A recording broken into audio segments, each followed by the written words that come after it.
So hello, everyone.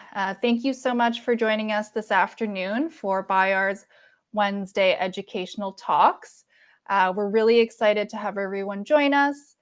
Today's guest speaker is Maggie Sin. Maggie is an occupational therapist. And today we will be discussing art-based occupational therapy. So a little bit about Maggie is that she is a registered occupational therapist who's been practicing since 2016. Maggie has joined Rehabilitation Management Inc., RMI, and in 2017 and in 2017. And in 2023, she has brought her passion for creativity into her therapy work by launching the arts-based occupational therapy program at RMI. This program blends rehabilitation with art making in a supportive space where people can express themselves, build daily life skills, and discover new ways to feel well. Some of the things that art-based OT can help improve are the following: mood and relaxation, self-expression and purpose, pain management and the illness experience, social connection, and confidence. And it's adaptable for people with different needs, and it can also be done one-on-one or in a group setting. So without further ado, I would like to invite Maggie to, feel free to introduce herself. Thank you, Madison. I'm Maggie, and today I'm going to share about what is arts-based occupational therapy, my background and training in arts-based OT, as well as some time for us to do some art together. So before I move on to the next slide, for anyone who's not familiar with occupational therapy, a way that I like explaining it is any activity that someone wants or needs to do, occupational therapists help to make that happen. So what is arts-based occupational therapy? So this is a quote from Isabel Freisberg, and she's the one who developed arts-based well-being. So she says, arts-based well-being grew from my work as an artist and an occupational therapist. Over 20 years ago, I brought these two passions together through my work. I discovered both personally and in the communities that I worked with that art making and the occupational therapy framework generated a profound sense of resilience and well-being that is highly needed in our challenging times. So in the development of arts-based OT, she used these to inform how it was created. So the 5 ways of well-being, the Canadian model of occupational performance and engagement, mindfulness-based practice, as well as the concept of flow. So arts-based OT is essentially, it's this amalgamation and crossing over between both the creative arts as well as OT. So arts can be anything from creating music, ceramics, painting, performing, taking pictures, or simply appreciating the arts. And it's viewing all of the art stuff in an OT lens and framework of everyday function and participation, and done in a safe space.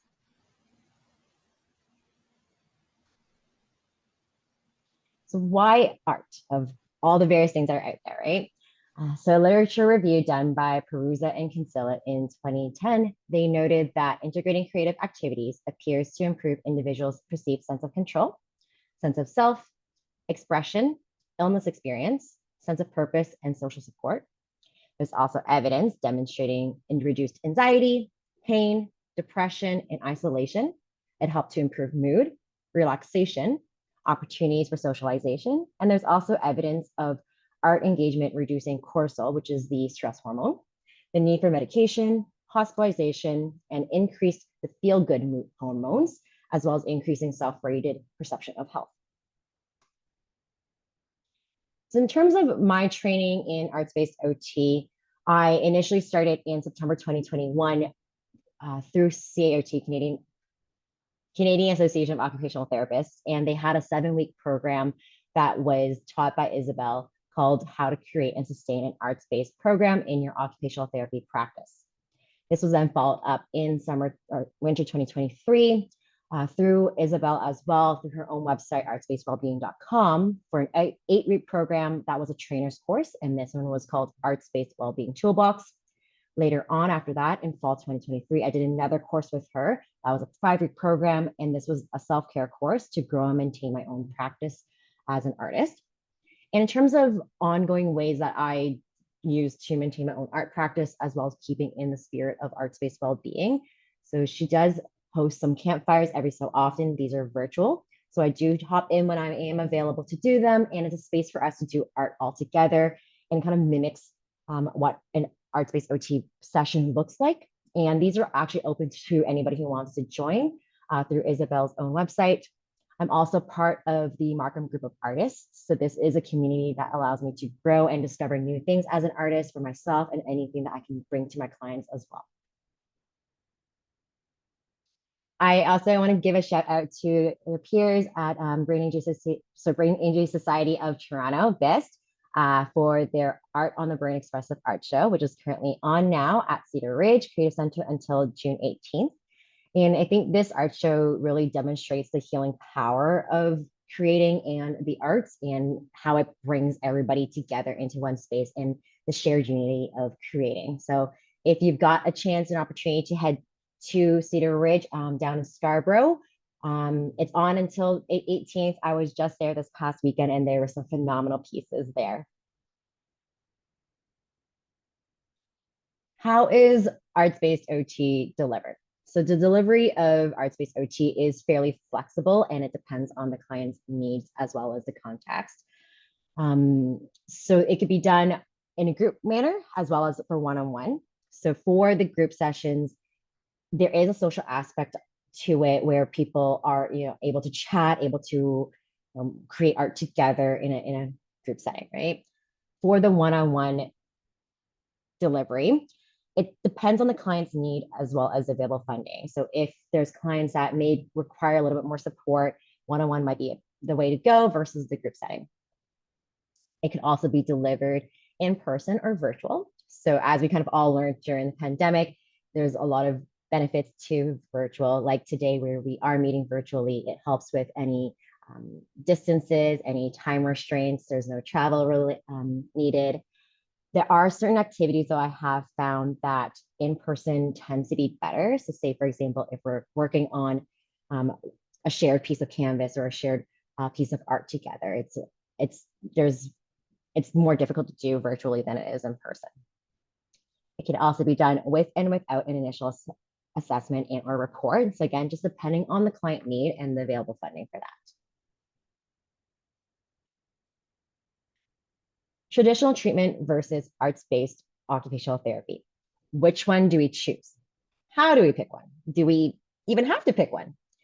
So I started offering arts-based OT in November 2023, and it's been done in a variety of different ways. So sometimes I might be integrating art into traditional treatment. So using it as a way to break away from the monotony sometimes of, we're both sitting down and chatting about and problem solving pen and paper, right? So, but this brings in another element of let's to be a little bit more hands-on, a little bit more playful, right?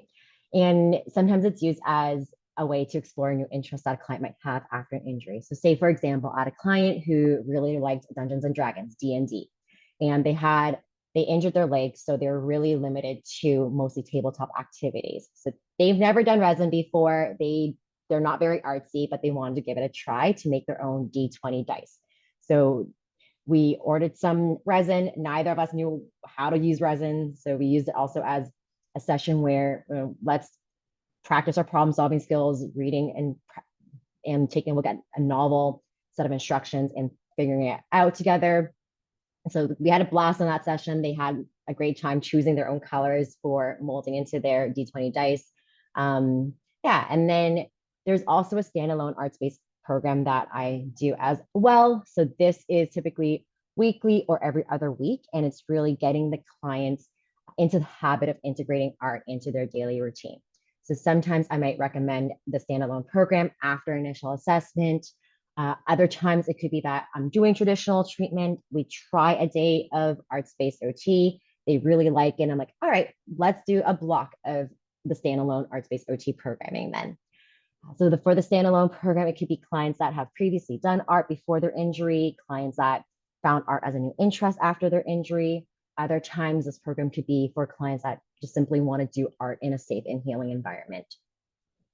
Other ways of how I implement art is sometimes combining both the art side and the traditional treatment side. So whether it's something like an art and chat where we're doing art, but at the same time chatting and problem solving the different areas that the client may be struggling with.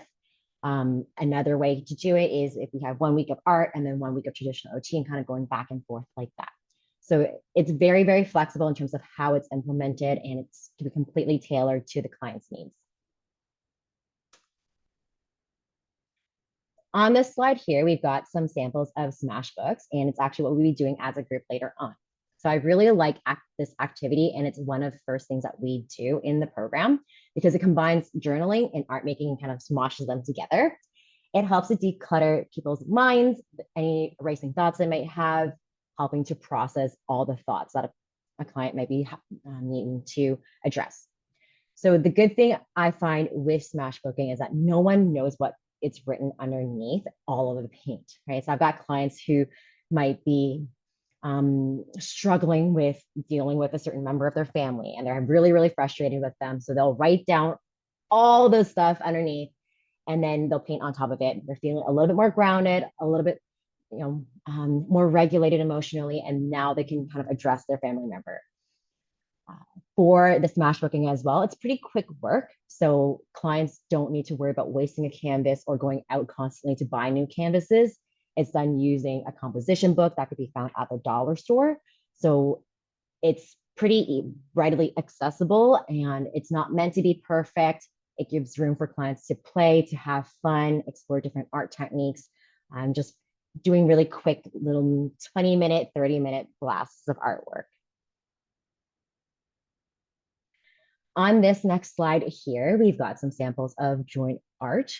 So these are done collaboratively between myself and the client. So on the left here, we've got a canvas where we were exploring different mediums and colors. So art for this client was very, very new. Like they didn't do art at all before this. They now had a bunch of supplies that were in front of them going like, I don't know what to do with any of this. So we kind of took turns where I, was like, all right, this is the fluorescent paint. This is what it looks like, give it a try. Or this is the crepe paper. This is how we glue it onto the canvas. Give it a try. On the right-hand side, we've got a sample of what I like to call the canvas swap activity. So for this activity, myself as well as the client, we each have a canvas or a piece of paper, and I set a timer for 3 minutes. Every 3 minutes, we switch. So I'll create something, 3 minutes, I'll give it to them, and they'll give their sheet of paper to me, and I'll add something to their work. So I find this activity to be helpful for clients who may be having difficulties with mental flexibility, being open to different ideas, for clients who may be feeling stuck as well. So because you don't know what the other person is be adding to your artwork, you just gotta roll with it and keep it going. So both of these activities, they're very messy, a little bit chaotic, but also very fun. And I find that using these two methods, it helps clients build confidence. So after an injury, clients often feel like a lot have been taken away from them, and that there's a lot of things that they used to be able to do, but now they're having difficulties doing, are not able to do. So oftentimes I've got clients where they're like, I don't know if I can create art. It's really, really fun, but I don't know if I can actually do it. So after this activity, I find that it often builds confidence and helps clients see that they can, in fact, create art. On this side here, we've got a couple of examples. For the top right, the little circle that is kind of black and multicolored there. So that one is a sample of the mindfulness activity. So I hear a lot from clients when we're doing traditional OT is that they have difficulties practicing mindfulness regularly on their own. So sometimes it's that they might not have time, they're not confident in doing it, they're scared of what thoughts might come to mind. Are you trying to show us something? Because I'm not seeing anything in my screen. Yes, there should be slides that are shared to the Zoom. Oh, so it's not showing in the screen. I see it on my screen. Oh, so maybe it's mine. It's okay. I wonder if there's a toggle sometimes if you have the speaker view versus the screen share view. Oh, right. Yeah. Okay. Alrighty. Thank you so much. Yeah, no problem. Yeah.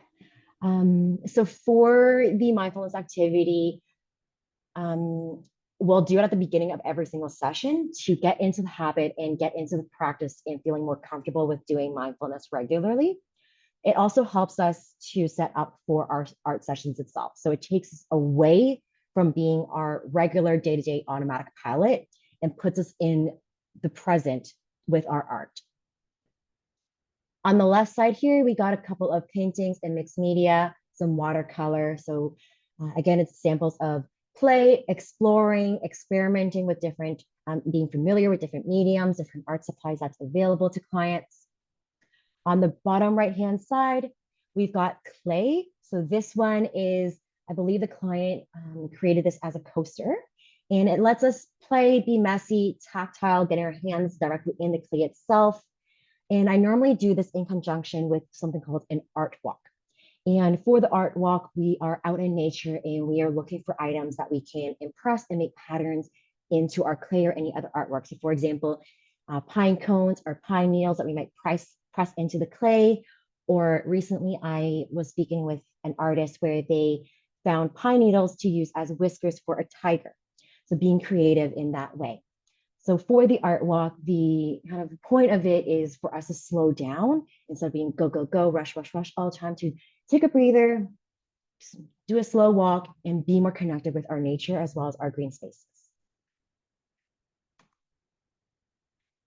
What are the goals and objectives for Art Space OT? So it is to help improve participants' perceived control, sense of self, expression, recovery experience, sense of purpose, social support, mood, and well-being. I hear from clients often that the environment and situations around them feel a little bit messy, a little bit out of their control. So when clients are making art, their art pieces are their own. There's a sense of ownership to the pieces that they make. Clients are also practicing daily skills that can translate into their other daily spaces at home and in the community. So for example, setting up, tidying up, communication skills with whether it's myself or others in the group, fine and gross motor skills, planning skills, etc. Engagement in the creative arts is often a positive and productive occupation as well. And this supports rebuilding of a client's identity after injury. So clients may have lost their previous identity in the roles that they were in, and now they're finding a new identity as an artist. It also enables and strengthens participants' voices. So this is a space that gives permission for self-direction and collaborating with others in their art pieces.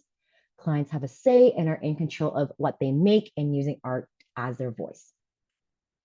The feedback that I hear from clients as well is that they have fun doing it. It's a fun thing to do for them. It's a space where they're able to practice OT strategies that whether we've done in traditional OT or kind of just integrating into the arts-based OT programming for mindfulness, planning, self-reflection, reflecting on everything that's been happening. And it's a way that is fun and meaningful compared to traditional treatment. So say, for example, for journaling versus Smashbooking, where some people might find, just rote journaling and writing, that might work for them.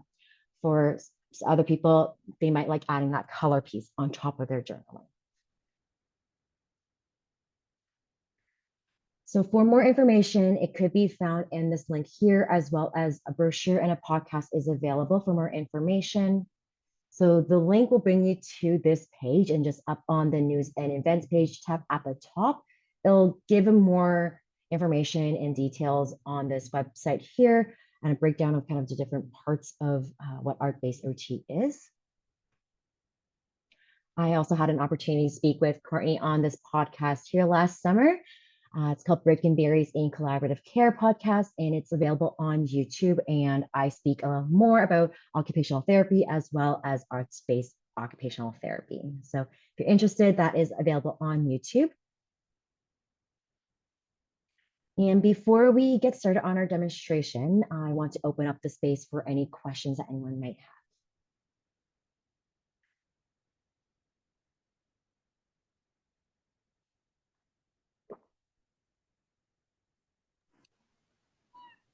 I have a question, but this is not in relation to the art-based, but for OT itself. Mhm. I have a brain injury, and well, I'm trying to navigate where I am right now and what's wrong with my brain, right? Mhm. I wanted to know whether an OT can help me navigate that, maybe figure out what's wrong. Yeah. So oftentimes it does require a team. So I would defer that question probably over to Madison to navigate. I know Bayer is able to support participants with brain injury in navigating all of that. So I'm going to defer that to Madison for now. Okay, thank you. Yeah, my pleasure. I think there was one in the comments. I'm not sure if it was a question. Yeah, I just wanted to add to that. So, Ria, feel free to email me if you would like more information on that, and we can certainly help answer Oh, sure. Yeah, your Madison, question. you still go to Beast, right? Would I still Yes, see you there? yes, of course. I am still there. I'm just helping out with Bayar's webinar. But if pertaining to your question, if you want to send us an email, we can help you with that. Okay, and what can you provide your email, please? Sure. Yeah. And you Bayar is what organization? So So by Bayar is Brain Injury Association of York Region. And today they're doing a webinar and I'm helping out with it. But to answer your question, we Yep, can, and that's completely different from Beast, yeah? yes, they're two different organizations. That's right. Alrighty. And Yep. what does Bayar do? Um, BIAR offers various programming for individuals with brain injury. So we have some online education, we have some in-person programming, online programming. You can take a look at our website. If you just Google BIAR, you can go to our website and all of the information with regards to our programming is there. Alrighty. That helps, yeah. There's also a question in the chat of whether the recording is available. So yes, it will be available on YouTube for viewing afterwards.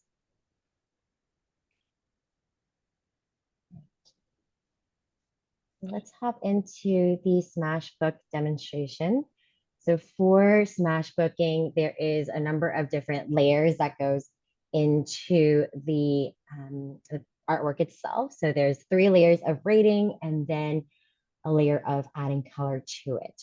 So I'm going to, as we kind of move through each of the different layers, I'll give the cue. So don't worry about needing to memorize all the instructions right off the bat there. And we will typically use writing utensils. So I typically like using 3 different colors if possible. So maybe 2 colors pens and then a marker for the top layer. If you don't have 3 colors pens, that's okay as well. You can use 1 for everything, just whether a pencil or a pen or whatever you have available.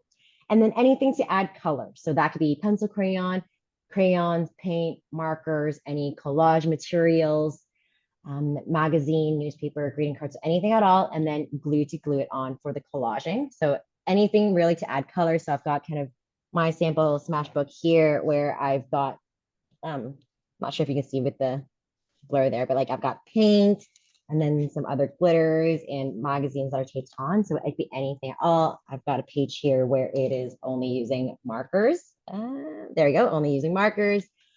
So it's up to you, whatever you want to do to add color. And then if we have time at the end, we'll do a little bit of sharing as well, if you feel comfortable. All right. So for the first layer, I'm going to talk about the first layer first. So we will add like maybe 5 minutes or so of freeform writing, of writing down our emotions. So today I feel, and then writing for 5 minutes. And then after that, we'll write down for maybe another 5 minutes for our intentions for the day or for the week. After that, we'll seal it with a prayer. So whether it's a religious figure or kind of in general, and that is done diagonally. And then, so I'll give some time for people to collect any supplies that they might need. Getting some pens, paper, any markers, pens of crayons, and anything else that you might need.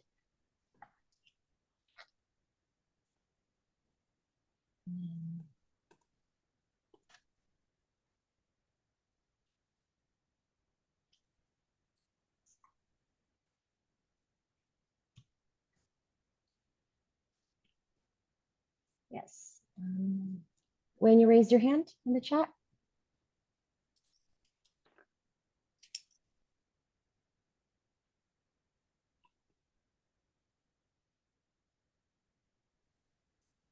Hi.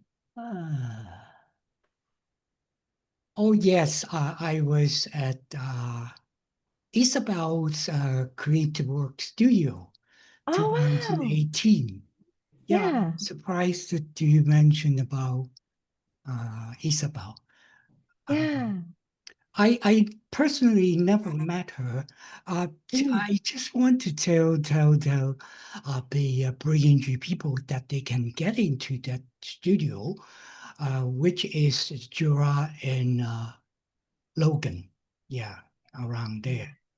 Yeah, so in the basement. I like the basement with sun lamp, and Mhm. and it inspired me to create.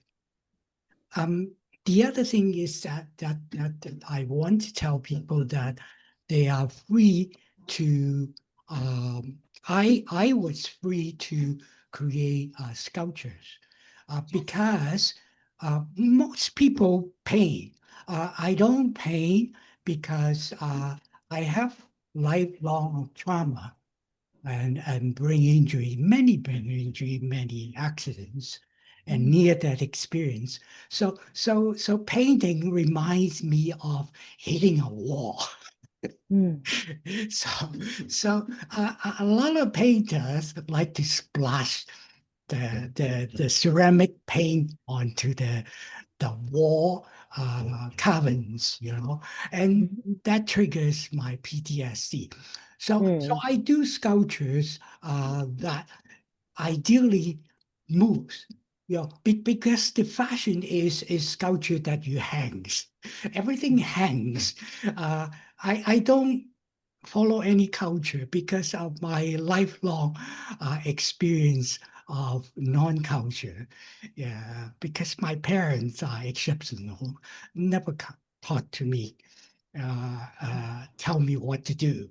So I only like university professor who never speaks. He only listens. My psychiatrist never asked me how I injure myself. He always listens with when I ask him questions, he start thinking, but he never answers. So I learned to think for myself. So I do well, I consider brain injury, which I have many, uh, uh, uh, an opportunity to for you to be free. But I attended a support group for 30 years, but most of them die. So I'm still alive, the only one. 65 years, my first head injury. But you are free to brain injury helps you to be free. I mean, if you choose to. Uh, but most people don't want to because you be alone. Like people go to brain injury to get people, and then they have to sacrifice, conform. So I just want to tell that there are uh, many things that the last 10 years, many money funding into brain injury support group support and therapy. So when I started 30 some years ago brain injury support group, there is nothing, you know. People just complain and cry and sleep and smoke and yell. That was fun, you know. For me, it's childhood life. A lot of people didn't have experienced childhood, so but brain injury brings you to childhood. Thank you for sharing. Oh, Ellen, you're on mute.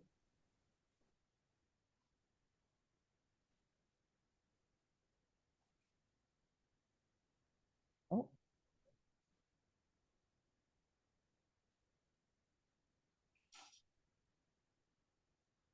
Ellen, I'm not sure if you were going to mention anything. Is it you're on mute and then now your video's gone. So No, I just wanted that we should continue on with what you were doing, the art demonstration. Yeah.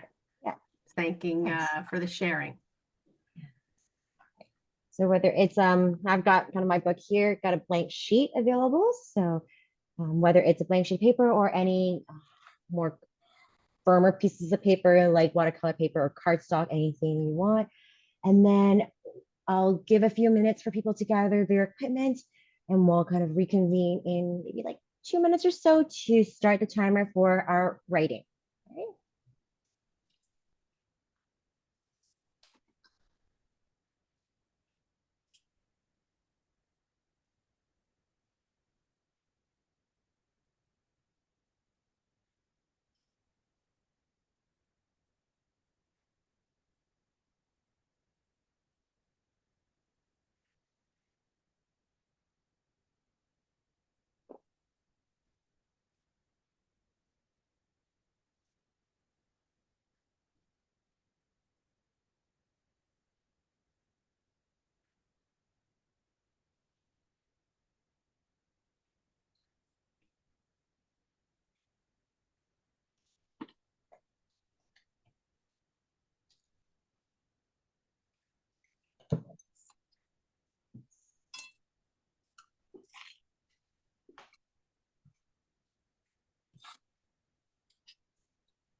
So the first prompt is today I feel.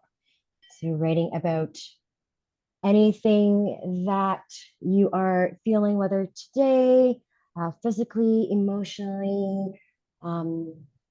There's no really hard and fast rule for it. Just write whatever you want. Continuous stream of thought. Don't worry about grammar. Don't worry about spelling. Don't worry about how neat or tidy it might look or how messy it might look. All right. I'm gonna set the timer for around like let's do 3 minutes for this. I'm just taking a look at the clock there. Right.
All right, so I'm not sure if the earphones picked that up, but the timer did go off for our first line of the freeform writing for our emotions. So we're going to do our second row of our second layer of writing now. And this layer is our intentions for the day or for our week.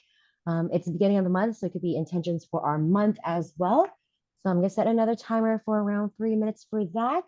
For us, again, just to write whatever, not worrying about our spelling, our grammar, how pretty it looks, or anything else. Just kind of writing to our heart's content for another 3 minutes.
And there's the timer for our intention writing. So for the last layer, it is sealing it with a prayer. So we're going to seal it kind of diagonally to our writing. So if we've kind of written horizontally like this, we're going to write our prayer kind of from the corner and kind of diagonally across like that to seal it off. And for this one, I'll set maybe a timer for like around a minute or so, or 2 minutes, just so that we're able to put something down, but still have time for our art making. All right.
All right, there's the timer again. So for the next few minutes, we will add some color to our piece. So just going to briefly show them what mine kind of looks like at the moment. It's just a bunch of writing. It's kind of fairly messy. Can't really, it's already getting hard to kind of see what's underneath, right? So any journaling that we might do, again, the point of this is that nobody knows what you wrote. So we're going to add our color layers on top. And Madison, I'm not sure how much time we should include for the art making. I'm not sure if there's any time at the end we might need. Yeah, so obviously we want to make sure that we have some time for the activity. I am looking at the time now. It's 1:47. The webinar does go around 2 p.m. So we'll finish shortly after that. That's okay. Yes, maybe around like 5 minutes of color adding. Yeah, perfect. Okay. All right, let's do that. All right. We'll pop that on for timer starting for 5 minutes.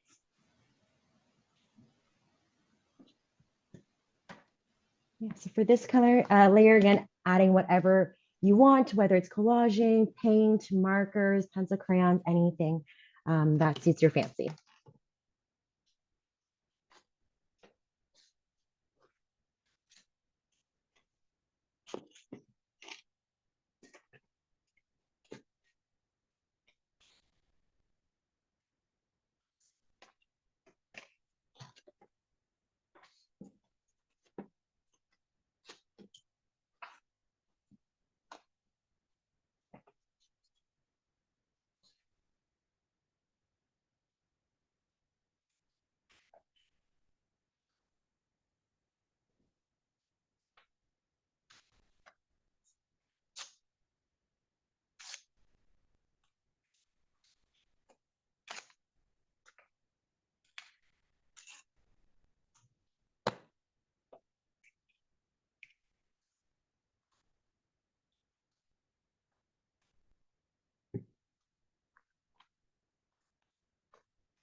Right, so there is our 5-minute timer for adding